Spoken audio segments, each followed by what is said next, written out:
200 करोड़ के मेंशन में रहती है, जो अब इस पे कार्रवाई किया जाए, इस पे केस चला जाए लोगों के इमोशंस को यूज करने के लिए और फर्जी केस बनाने के लिए। एक डीजीपी साहब थे आज आरवी श्री कुमार, वो भी अरेस्ट हुए। अभी शायद उनकी बेल हुई कुछ 2-3 दिन पहले। आरवी श्री कुमार वही है जिनका नाम रॉकेटरी में आता है, नंबी नारायण को फंसाने वाले। फिर एक मैथ्यू थे, वो अरेस्ट हुए।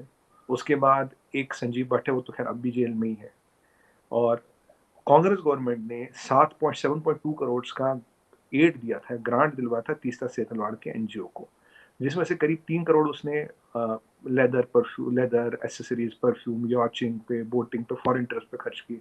ये पैसा आया था कि गुजरात के लोगों की मदद करें। मदद तो कुछ हुई नहीं। तो अब और उसके बाद क्या होता है, फिर ये सडनली 22 साल बाद जब हमारा इलेक्शन आने वाला 2024 में, बीबीसी को जी याद आता है ना, वो वैसे जैसे चीनियों के सपने में दद्दी जान आती, कहती ये टेरिटरी तुम्हारी, वो जग जाते नहीं नहीं ये हमारी हमारी।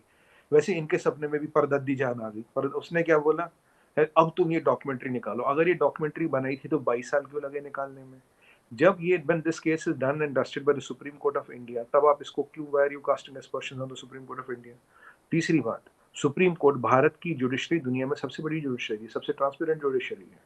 अब देखिए 135 करोड़ साल लगे राम मंदिर के केस को, पर तब भी दूध का दूध पानी का पानी हुआ, राइट? बाबरी मस्जिद वाला 100, मतलब सबसे बड़ी जुडिशरी, सबसे बड़ा लॉ एंड ऑर्डर मशीन, सबसे बड़ा इन्वेस्टमेंट, अपोजिशन पार्टी की सरकार 70% ऑफ टाइम। 4 लेवल की ग्रिलिंग के बाद उन्हें वो कुछ नहीं मिला जो बीबीसी में क्या थे। बीबीसी में चीमा साहब 2-3 शर्लक होम्स का रीइंकार्नेशन हो, वो जर्नलिस्ट बन गए जन्म में। वो गए, उन्होंने वहीं से बैठे बैठे पता लगा लिया सब ने। फिर मुझे लगता है गए भी थे यूट्यूब में कॉपी पेस्ट कर करके कुछ डॉक्यूमेंट्री बना के जोड़ी, क्योंकि आजकल तो एडिटिंग में भी बहुत कुछ होता है। तो मुझे बताइए, जो भारत के लाखों लोग की इन्वेस्टिगेशन नहीं कर पाए, वो 3 जर्नलिस्ट कर पाए। यार ये किस मिट्टी के बने, मतलब कहाँ से आए ये सैटर्न से आए जरूर, सैटर्न या यूरेनस के। इनके कान ऐसे होंगे ना, ऐसे पीटर पार्कर होता है ना स्टार ट्रेक में, उसके कान खड़े होते हैं, वैसे ही 5 जर्नलिस्ट होंगे। फिर ये आए, और इनका लोकई क्या, लोकई कुछ नहीं। और सबसे इंपॉर्टेंट चीज, अब यहाँ का पाकिस्तान कनेक्शन बताता हूँ आपको। इस मसले को इस मसले को यूके के पार्लियामेंट में उठाने वाला कौन? एक पाकिस्तानी मूल का एमपी। और ऋषि सुनाक जी ने क्या कहा, I don't agree to all this characterization. Start over. Prime Minister of UK has rubbished this documentary by in the House of the Parliament of UK. ये मैंने नहीं किया। और बीबीसी को पैसे कौन देता है?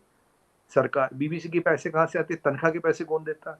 हवा पानी के पैसे सरकार देता है। उसी सरकार ने इस डॉक्यूमेंट्री को ब्रिटिश पार्लियामेंट के पटल मीन्स फ्लोर पे has rubbished it and call it a toilet paper. ठीक है। अब यहाँ पाकिस्तानी एमपी, पाकिस्तान का आईएसपीआर, पाकिस्तान का मीडिया, ये सब क्या चक्कर है? ये पाकिस्तानी कनेक्शन आप इसमें कह रहे हो कि इसको क्यों बैन किया, क्यों किया? अरे एक बात बताओ, हम अपने देश में अपने देश के खिलाफ प्रोपेगेंडा होने देंगे क्या? बीबीसी का लोकई क्या है यहाँ पे?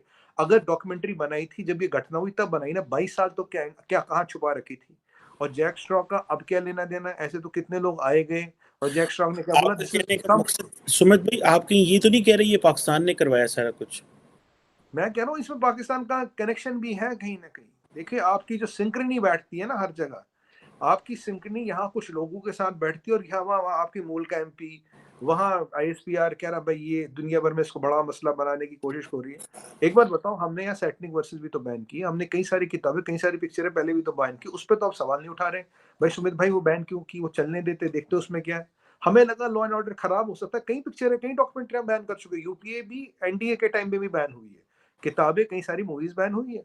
अगर हम अपने प्रधानमंत्री अपने देश के खिलाफ एक ब्लेटेंट प्रोपेगेंडा कैसे चलने दे? आप तो चाहते हो हिंदू हिंदू हिंदू मुसलमान हो, इलेक्शन से पहले एक नया तनाजा फैले, एक नया लफड़ा हो, फिर आप बोलोगे देखो जी फैसिस्ट हिंदुइस्ट गवर्नमेंट, मुसलमानों के साथ क्या हो रहा है। मतलब देखिए तरकीब तो हमें भी समझ आती है बड़ा प्लान क्या है, पर आपका प्लान विफल हो गया, टेंशन आ गई। यानी कि आपने सुमित भाई, ये दिस इज समथिंग न्यू। आप समझते हैं कि समहाउ बीबीसी पाकिस्तान एंड जो कुछ एमपीज हैं ब्रिटिश पार्लियामेंट में ये इन्वॉल्व हैं। सो इस इट इन अदर वर्ड्स आप ये कह रहे हैं कि पाकिस्तान ने बीबीसी को पैसे दिए होंगे या पाकिस्तान ने बीबीसी ये काम करवाया है? एम आई राइट?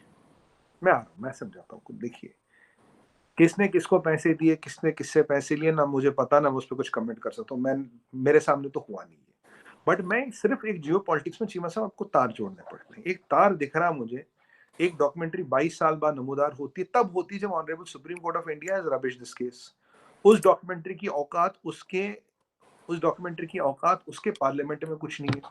वो जो हवा जहाज उड़ने वाला था उससे पहले उसके प्राइम मिनिस्टर उसके वो जो हवा टायरों की हवा निकाल के पंचर कर देता है। लेकिन पर सुनिएगा सर, पर यहाँ आईएसपीआर बड़ा इंटरेस्टेड है, पाकिस्तान मीडिया इसको उछालने में बड़ा इंटरेस्टेड है, और वो जो एमपी है वो भी पाकिस्तानी मूल का है। मतलब मैंने एक चीज पाकिस्तान